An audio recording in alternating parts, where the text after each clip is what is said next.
Per il tecnico del Napoli Antonio Conte, quella contro il Venezia alle 12:30 all'orario di pranzo della domenica a Sant'Elena sarà una partita paragonabile alla finale di un mondiale.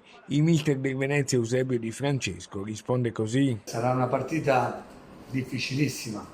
Io credo che loro, anche per la mentalità di Antonio Conte, ci vorranno azzannare, però noi dobbiamo rispondere con la stessa intensità, con la stessa rabbia, se la affrontiamo col piglio giusto, con la mentalità giusta, e dobbiamo sempre andare un po' oltre loro. Dico io, per poter pareggiare determinate cose non possiamo essere pari a loro su tutto, se no hanno dei grandi vantaggi e noi ci dobbiamo un po', tra virgolette, superare in questa gara.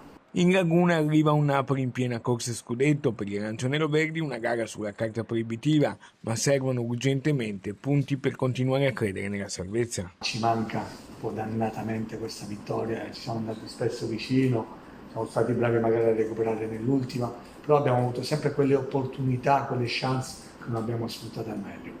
E sicuramente il Napoli è una delle squadre che difende molto meglio, proprio dai dati, da quello che si dice in questo campionato, concede pochissimo, noi quel poco che ci concederà lo dovremmo sfruttare al meglio. Ne siamo consapevoli e dobbiamo essere ancora più cinici, perché fino adesso non lo siamo stati.